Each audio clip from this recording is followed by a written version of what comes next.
O ministro da Previdência Social, Carlos Lupe, admitiu ter conhecimento de denúncias pontuais sobre fraudes nos descontos dos benefícios de pensão e aposentadoria do INSS.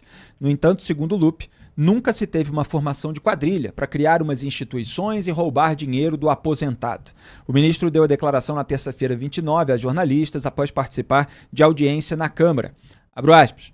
Nós não tínhamos a noção exata de tantas coisas erradas que estão aparecendo. Isso começou a ter esclarecimento agora, no nosso governo. Está se referindo ao governo Lula. Isso já vem de muito antes. Sempre apareceram casos isolados de roubos grandes, nunca se teve uma formação de quadrilha, que na verdade, isso é uma formação de quadrilha. Grupos que se voltaram para criar umas instituições e para roubar dinheiro do aposentado. Isso é chocante para mim. Eu praticamente fui surpreendido com o volume disso. Eu sabia que tinha uma denúncia aqui e outra acolá. A gente sempre soube, não vamos fingir.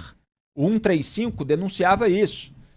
E me parece que é uma espécie de disque denúncia, né, que ele está se referindo. A gente recebia queixa, a própria plataforma do INSS aparecia com algumas pessoas denunciando. Agora, nesse quantitativo, com uma organização, com uma quadrilha verdadeira, eu tomei conhecimento agora e isso não pode continuar. Fecho aspas. Repito, né? Fica parecendo que uma roubalheira aqui, outra ali, tudo bem, né? Não, a gente sabia e tal, não vamos fingir que a gente não sabia. Tinha denúncia ou outra, mas nessa magnitude... Aí não cola, aí a imprensa acaba descobrindo, aí as instituições são pressionadas a investigar, e aí a gente acaba na Berlim. Então, peraí, tem que ir todo mundo para a cadeia. Para quem quiser acompanhar o corte sobre a participação do ministro na sessão, na Comissão de Previdência, Assistência Social, Infância, Adolescência e Família da Câmara dos Deputados, o título no nosso canal de YouTube, dos nossos comentários de ontem, com a exibição de vídeo, ficou a enrolação de Lupe sobre a farra dos descontos. E esse corte já viralizou. Eu vou começar por você, Duda Teixeira. O Lupe continua enrolando. Ele continua tentando se descolar de responsabilidade. A gente jamais pode esquecer que ele tentou fazer a mesma coisa quando ele era ministro do governo de Dilma Rousseff. E também houve apurações que começaram pela imprensa, depois se desenrolaram em investigações policiais que o levaram a sair do governo. E ele se disse naquela ocasião perseguido pela mídia, etc. Então o Lupe é reincidente nessa posição em que ele se encontra. Reincidente, ele está enrolando, mas ao mesmo tempo ele está se enrolando, né? A investigação está acontecendo e aí tem essas perguntas, né? Até ele sabia o quê, né? Ele fala aí nessa frase que a gente sabia de roubos grandes. Bom, roubos grandes já é um problema. E aí o que ele fez em relação a isso? Ele fez alguma coisa? E outra, ele estava ou não no esquema? São perguntas que essa investigação precisa trazer ainda. Agora, o Lupe ele se coloca aí numa situação que a gente... que é muito complicada para ele, né? A gente tá todo mundo se perguntando até que ponto ele estava envolvido ou não, e aí ele tem esses lapsos aí de sinceridade, parece que ele acaba entregando alguma coisa a mais para quem está investigando. Exatamente. Lembrando que no governo Dilma Rousseff ele era ministro do Trabalho e a Comissão de Ética Pública da Presidência da República acabou recomendando a exoneração dele e aí que a situação ficou insustentável. Isso com base em denúncias de irregularidades em convênios da pasta realizados com ONGs. Então é um esquema muito parecido. A lógica, pelo menos, é a mesma.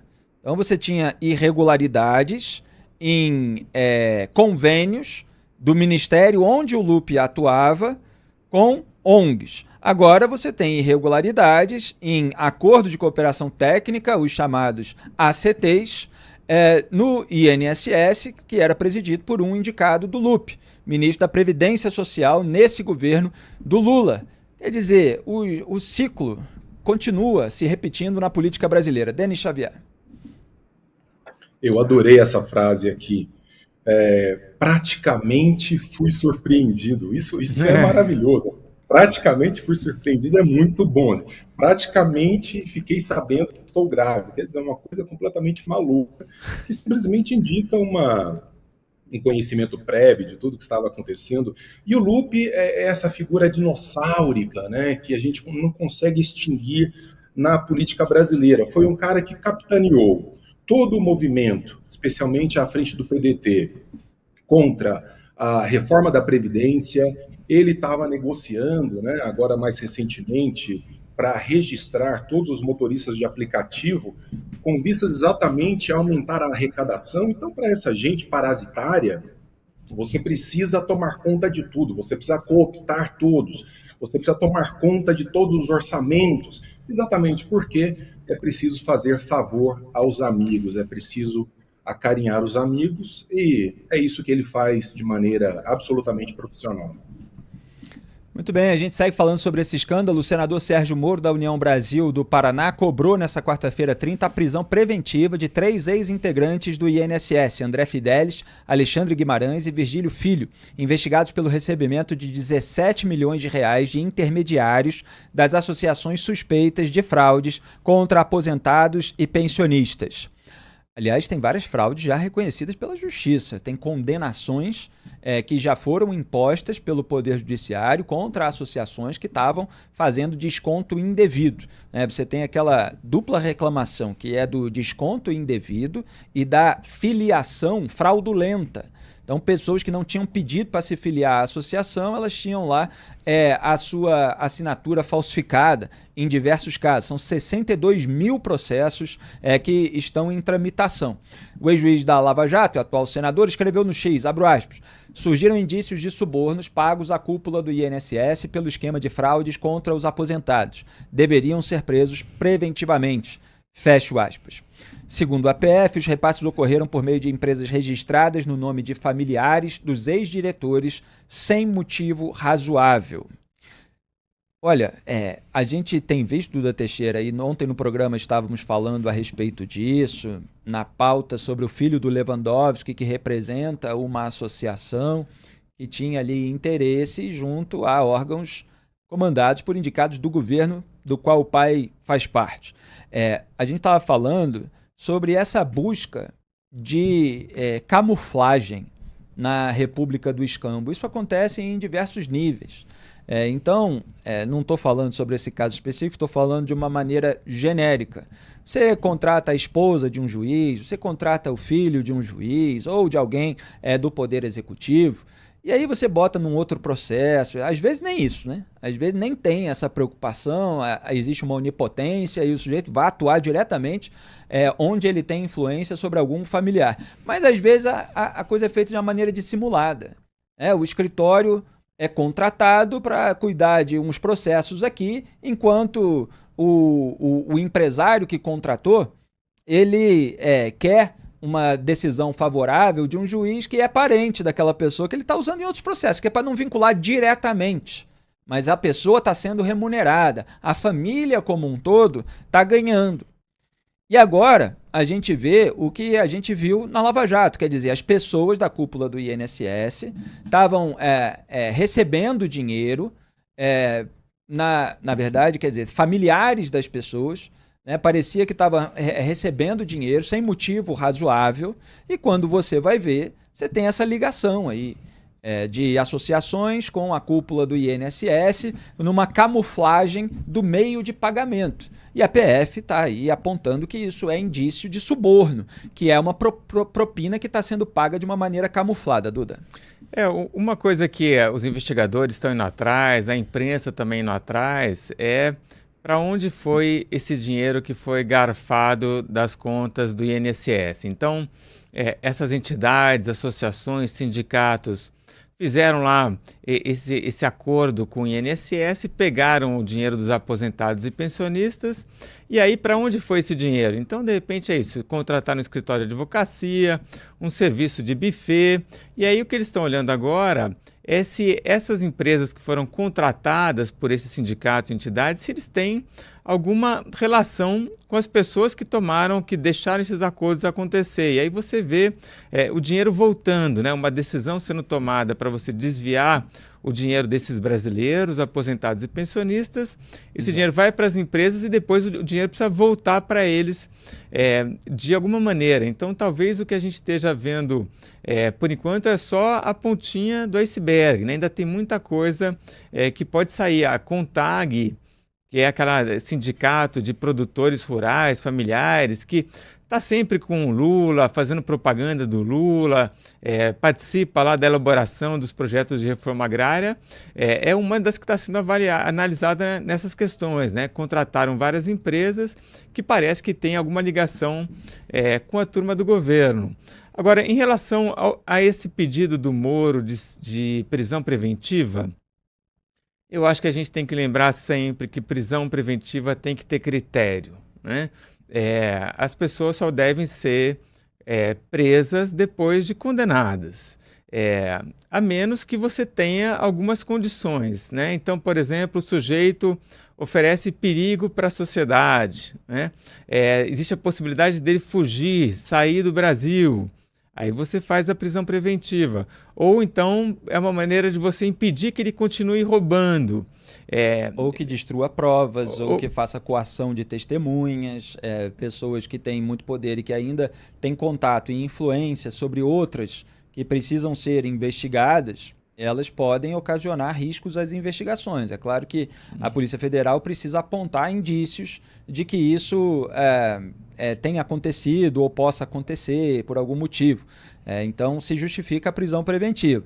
Agora, a gente só tem que fazer um pequeno contraste, que é em relação às prisões preventivas do 8/1, da trama golpista. Então, a gente está num momento de discussão política em que há uma grande comparação entre processos diferentes. E aí fica um campo dizendo, mas alvo de prisão preventiva é só quando é da trama golpista e do 8/1, e quem estava alegadamente roubando não é preso preventivamente, essas pessoas respondem em liberdade, o caso vai esfriando, etc. Essa é uma das questões, Duda. E o desafio aí é manter a coerência, né?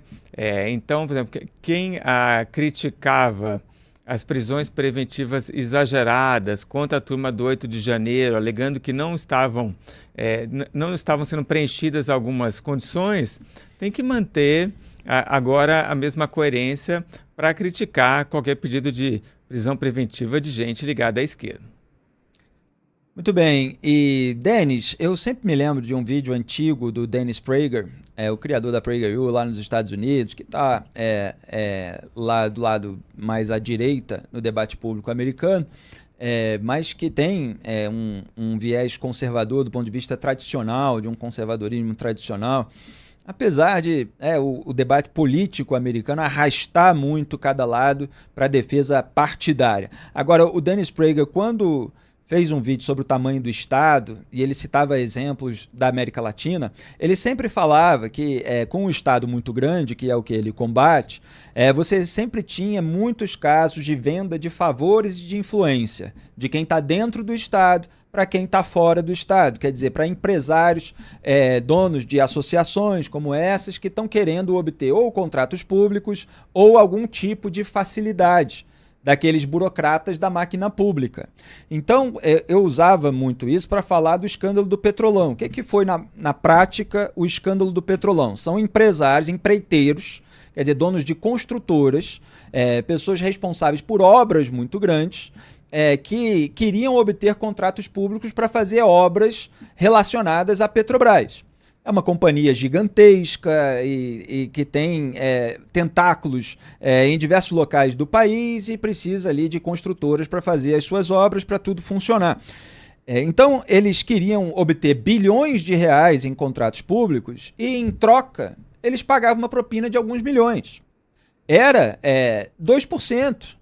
Aí você tinha divisão entre diretorias, isso, por exemplo, consta no relato do Renato Duque, ex-diretor da área de serviços da Petrobras, que foi condenado semanas atrás, em um dos processos. Ele fala, olha, a diretoria de serviço ficava com 1%, a diretoria de abastecimento ficava com outro 1%. Na de serviço, você tinha 0,5% para o gerente Pedro Barusco, você tinha 0,5% para o João Vacari Neto.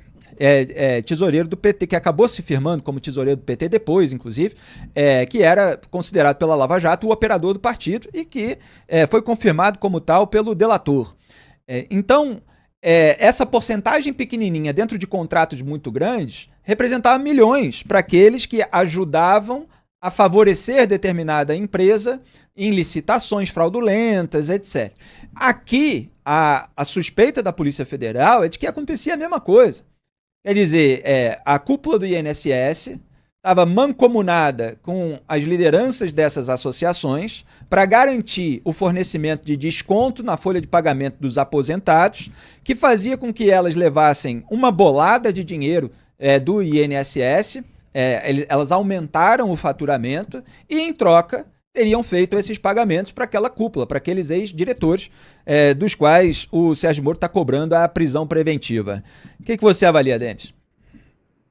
Olha, essa descrição do Estado cooptado por agentes incompetentes tecnicamente, mas dispostos a fazer qualquer coisa para privatizar o orçamento público, para privatizar o monopólio público da força, já foi descrito há muito tempo. E é exatamente o que a gente vem acompanhando aqui. Semana passada, o Duda sublinhava isso e eu repercutia o fato de que você coloca em cargos estratégicos no Estado dessa natureza não pessoas de competência técnica.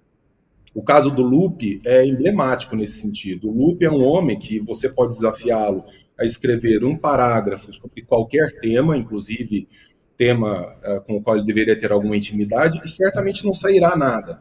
Porque não se trata de ter mais ou menos competência, mas de estar disponível a fazer o jogo da máquina, a fazer o jogo dos amigos. Por isso é tão importante, e aí os pensadores liberais, libertários, sempre defenderam a ideia de descentralização do poder. A gente está aqui na pauta das fraudes no INSS, essa pauta que assombra o governo Lula nesse momento, principalmente a figura do ministro da Previdência Social, Carlos Lupe, que tem enrolado para tentar explicar por que não tomou nenhuma atitude, precisou vir a imprensa apontar e as investigações do órgão e da corporação pressionados a fazerem isso. O Denis Xavier estava filosofando, estava aqui comentando a respeito dessa questão do Estado, que eu levantei essa bola para ele e ele vai cortar. Continue. Não, na verdade, muito rápido. E o que Hayek defende, eu comentava sobre o Hayek, nós temos livros sobre ele, e a ingenuidade da mente socialista é exatamente sobre o ponto de que o melhor da sociedade nós conseguimos na ordem espontânea. Ou seja, as pessoas que na ponta, com seu dinheiro, resolvem os seus problemas. E o Estado gigantesco, o Estado parasitário, ele não tem nenhum interesse em conferir essa autonomia do sujeito com relação àquilo que ele produz. Portanto, vai avançar de maneira agressiva sobre a produção desse sujeito. Lembrando, eu já comentei isso aqui, que o Estado nada produz. Tudo aquilo que nós falamos que o Estado concede, o Estado oferece, é sempre extraído dos verdadeiros produtores da sociedade, os empresários, os trabalhadores, etc. Então ele vai dizer, olha, o planejamento centralizado é especialmente interessante para gente corrupta, gente mal intencionada, que vai exatamente tomar o orçamento para si para fazer favores aos amigos. Então, não deve nos surpreender esse tipo de coisa, especialmente num Estado gigantesco como o brasileiro. São histórias que vão se repetir ad infinitum, enquanto essa estrutura não for esvaziada e o dinheiro das pessoas voltarem para o bolso dessas pessoas para fazer uso, segundo o seu próprio arbítrio, do dinheiro que elas têm, para investir no seu futuro, na sua aposentadoria e assim por diante. É isso aí, eu citei o Dennis Prager pela formulação da venda de favores e de influência, mas é claro que a raiz disso está nesse pensamento liberal que vem do pai do liberalismo econômico Adam Smith, de autores liberais como Hayek e como tantos outros que combateram aí o inchaço do Estado, e isso que foi feito pela politicagem no Brasil de todos os lados, né? O regime militar foi estatizante, foi demonizado como sendo de direita pela esquerda, e aí a esquerda chega no poder e é estatizante também, e a gente ainda não tem um governo que acabe enxugando, né, a expressão que eu estava procurando, a máquina pública. O governo do Michel Temer, ali pressionado depois da revelação dos escândalos de corrupção, a fazer alguma coisa, deu início a algumas reformas liberais, mas que acabaram não indo adiante em razão dessas alternâncias de poder com políticos fisiológicos e populistas. Diga, Denis. Então, Felipe, com algum grau de concessão, hoje o brasileiro médio vai trabalhar do primeiro dia de janeiro até o último dia de maio eu diria que avançando um tanto mais em termos temporais, apenas para sustentar a coisa pública. Apenas para isso. Quer dizer, e nós tocamos a vida como se fosse algo absolutamente normal. Por muito menos, nós fizemos aqui movimentos revolucionários, alimentamos movimentos revolucionários que lembramos até hoje em datas comemorativas. Então, essa ideia de ser servo do Estado, a pretexto de que o Estado vai fazer alguma coisa, tem um querido amigo meu, professor Jean Turco, que diz o seguinte: você não paga imposto para ter as coisas porque o Estado não é uma loja, não é um shopping. Você paga imposto para não ser preso. E não tem nada de volta. E mesmo que tivesse, esse paternalismo é absolutamente inaceitável. É isso aí, paga imposto para não ser preso pelo Estado, que suga o seu dinheiro para beneficiar esses agentes que estão operando lá na máquina pública, em vez de prestar serviços públicos de qualidade na segurança pública, na educação, na saúde. Ainda falando sobre as fraudes no INSS, o deputado Sóstenes Cavalcante, do PL, anunciou nessa quarta que a oposição conseguiu coletar 184 assinaturas para protocolar o pedido de abertura da CPI do roubo dos aposentados. O regimento diz que são necessários 171 signatários, 1/3 dos membros da Câmara, para viabilizar a abertura de comissões. Vamos acompanhar o que disse o deputado Sóstenes, que tem sido aí o porta-voz da oposição. Coletiva para falar do brilhante trabalho do colega deputado Coronel Crisóstomo, que conseguiu as assinaturas suficientes para termos a CPI na Câmara dos Deputados. Fazemos essa coletiva com intérprete de Libras, a convite do próprio deputado Coronel Crisóstomo, que já identificou que uma série de pessoas, não é, que necessita dos surdos, que necessitam da comunicação através de Libras, estão sendo roubadas, para a gente se comunicar com essas pessoas. Além disso, nós temos o que vocês já sabem, a comunicação de Libras e o que mais que vós... Pessoas que não conseguem... E as pessoas que também têm problema com deficiência visual. O PL tem a grata satisfação de, junto com colegas de outros partidos, como está aqui o nosso querido Sargento Faú, que é do PSD, progressistas, que está aqui o Evaí de Mello, conseguimos juntos 184 assinaturas neste exato momento. 184 assinaturas, são 13 a mais do mínimo necessário, que é de 171, portanto, a julgar pelo que está falando o Sóstenes, tem condição de instalar uma CPI do INSS. Duda Teixeira, eu até coloquei o título do programa de hoje no YouTube, de Entre Anistiar e Punir. É curioso esse momento. O bolsonarismo está organizando manifestação e fazendo articulação política no Congresso Nacional pela anistia dos presos e condenados pelo 8 do 1. Ao mesmo tempo em que se começa, até pressionado pela imprensa, pela sociedade, redes sociais, essa articulação para a CPI do INSS para punir as pessoas do governo Lula que estejam envolvidas nesse escândalo. Claro que são escândalos de natureza distinta, a gente já mostrou aqui nossa avaliação de que há penas muito altas, no caso de algumas pessoas, como a própria Débora Rodrigues, o caso mais emblemático, ganhou repercussão recentemente. O que acontece é que me parece, e nós falávamos sobre isso nas semanas anteriores, Duda, o bolsonarismo está mais preocupado em defender a anistia para salvar o Bolsonaro de uma condenação à prisão, do que em vigiar o governo Lula. Mas a CPI do BNDES, do BNDES, é até engraçado esse lápis, porque teve muitos problemas lá atrás no BNDES, agora é o INSS. Pode trazer um pouco de volta a oposição para o seu dever de fiscalizar o governo de turno, porque tem faltado. Seria ótima uma CPI, acho que já tem até um bom nome aí, CPI do roubo dos aposentados. Precisa realmente dizer claramente quem está sendo, quem saiu prejudicado, e qual foi o tipo de prejuízo. Foi um roubo mesmo. Essas pessoas pagaram seus impostos a vida toda, e quando estavam ali recebendo o dinheiro da aposentadoria ou da pensão, eles foram lá e foram descontados muitas vezes sem saber. Então isso é gravíssimo. E ainda que tenha, tudo bem, as pessoas às vezes falam, mas CPI você sabe como começa, não começa como termina, é uma questão mais política.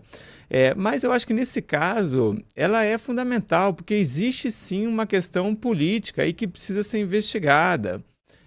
O Carlos Lupe não virou ministro da Previdência do nada, sozinho, ele foi indicado pelo Lula, então é preciso saber onde está o jogo de influência aí, né? Se o Lupe, até que ponto ele está envolvido, conversar com todas as pessoas que estavam naquela reunião do Conselho Nacional da Previdência Social, o que cada uma sabia, por que não foi feito nada. Então essas coisas a CPI pode avançar.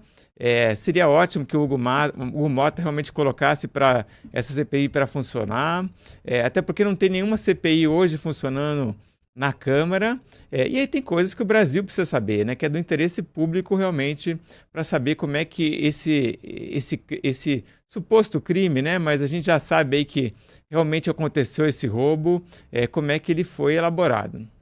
Agora tem grande risco, evidentemente, de a comissão se transformar naquele velho embate entre lulismo e bolsonarismo, um jogando a responsabilidade para o outro. Como os descontos começaram em 2019, no primeiro ano do governo Bolsonaro, embora tenham se multiplicado, como a gente apontou, em 2023, primeiro ano do governo Lula, os petistas vão apontar para o bolsonarismo, vão tentar responsabilizar pessoas ligadas ao governo Bolsonaro, e o governo Bolsonaro vai jogar a peteca aí de volta pro lulismo, e vai ser necessária a presença de parlamentares, como já fez esse papel muito bem o senador Alessandro Vieira, que sejam mais pragmáticos, mais independentes, que tenham críticas aos dois lados e que bote o debate dentro da comissão, a bola no chão nesse debate, para apontar as devidas responsabilidades, independentemente do grupo político do qual participem essas pessoas envolvidas. Agora, olhando só para finalizar essas declarações do Carlos Lupe, eu fico com a impressão muitas vezes de que, e isso acontece em campanhas eleitorais também, de que quando há um desgaste em razão de algo que é inexplicável, não tem explicação, o sujeito estava lá e estava fingindo que não estava vendo, ele se coloca ali na frente das câmeras e tal, e ele tem que falar qualquer coisa durante um certo período de tempo. Ele tem que atravessar aquele furacão falando alguma coisa e tal, para dizer que está se defendendo, para mostrar que tem alegações, etc. E o Lupe vai lá e fala qualquer coisa. Não, realmente, eu estou indignado, é chocante. Outro dia, e nós sabíamos, não vamos fingir e tal. E uma declaração é pior do que a outra, né? Ela parece que vai piorando tudo. Mas parece que o Lula colocou ele lá e se vira. Entende? Vamos ver se você sustenta esse furacão. Até no intervalo, uma espectadora está dizendo, eu queria ver o Lula falar sobre isso. O Lula não é bobo, né? Ele não está dando declaração nenhuma. Ele botou o Lupe lá na frente das câmeras para o Lupe se enrolar e o Lula ficar descolado desse escândalo. Olha, só para completar essa pauta sobre o escândalo do INSS, tem muitas matérias aí falando do aumento, do salto de faturamento nos últimos anos do sindicato ligado ao irmão do Lula, o Frei Chico.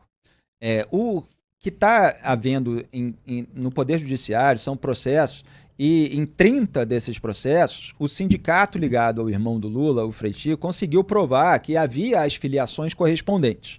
Então é preciso olhar com cuidado para esse caso, porque depois ele pode ser usado pela CGU, que é comandada por um indicado político, o Vinícius Carvalho, se eu não me engano, assim como pelo governo Lula, para dizer, olha, nós investigamos até o irmão do presidente, investigamos todo mundo, etc., para tentar levar o crédito pela autonomia das instituições, quando eu mostrei no portal O Antagonista, com toda a cronologia, que foi o ex-repórter aqui da Cruzoé, Luiz Vassalo, lá no Metrópolis, que descobriu, que fez ali a pressão jornalística, e que acabou impelindo os auditores fiscais concursados da CGU a iniciar uma investigação, quer dizer, não se conseguiu abafar.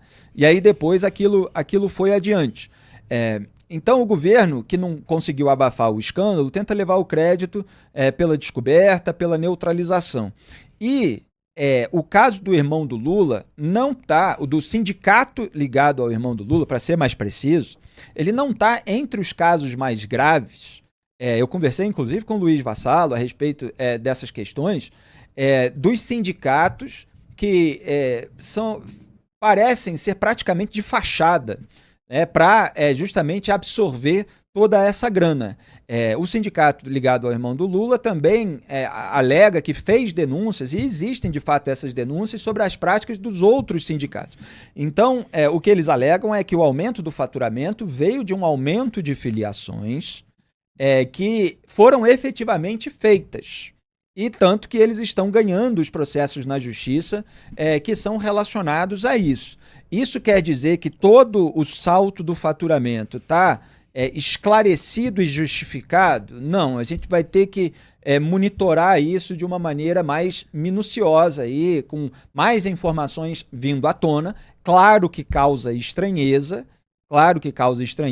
o aumento do faturamento, são milhões e milhões de reais a mais, com um aumento tão significativo de filiados e dentro, né, de um escopo vamos dizer assim, enquanto várias associações, são 29 associações analisadas, tiveram um salto fraudulento. Então é preciso separar aqui com muita justiça o que está sendo feito em cada uma dessas associações. Então a gente vai buscar mais informações para poder verificar se é um salto que não corresponde ao número de filiados, que não deveria ter sido conquistado, ter sido obtido, que está dentro de algum esquema, ou se é um salto legítimo dentro das regras que estavam em vigor. Você quer acrescentar, Duda? Entendo o seu ponto. É só um cuidado, né? Não é assim uma tese definitiva sobre culpa ou inocência. Sim. Eu estou alertando aqui as pessoas para, ao examinar, mesmo as matérias que estão botando no título, o salto de tanto e tal, elas estão lá com todas as alegações e elas não conseguem ainda cravar que nesse caso, que a gente consegue em outros casos. Eu citei nos meus artigos ali, inclusive associações que já perderam vários processos na justiça. Tem vários casos que dá para cravar que tem esquema. O caso do sindicato do irmão do Lula ainda é um caso obscuro a ser analisado. Exato, quer dizer, algumas já vê claramente que tem esquema porque se sabe que a entidade não tinha a infraestrutura necessária para prover o serviço que ela tinha se comprometido, né? Então, eu acho que essa talvez sendo aquelas 11, né? Tem algumas ali que você sabe, bom, já tem irregularidade aqui porque um acordo foi feito e não tinha como prestar serviço. Então, qualquer dinheiro que foi tirado do aposentado ou pensionista já está irregular, né? E tem essas outras que ficam numa zona mais nebulosa. Exatamente. E é bom deixar claro, porque eu não estou falando isso de passar pano ou qualquer coisa nesse sentido. Pelo contrário, porque o escândalo no INSS já é suficientemente comprometedor para o governo Lula. Quando as pessoas querem usar ali uma cereja do bolo, depois isso pode se voltar contra elas. Quer dizer, o governo Lula pode falar assim, quiseram incriminar o meu irmão, etc, ele está aqui, ele não tem nada, e aí vai fingir que não aconteceu nada demais, mas aconteceu, porque o escândalo com as outras associações já é gravíssimo. Está lá no seio do governo Lula, com um presidente do INSS indicado pelo ministro da Previdência Social, Carlos Lupe. Então, o foco no escândalo do INSS. Esse aí é um caso específico que precisa ser analisado à parte, mas não o foco do problema. É algo que tornaria o problema ainda maior. Esse que é o ponto.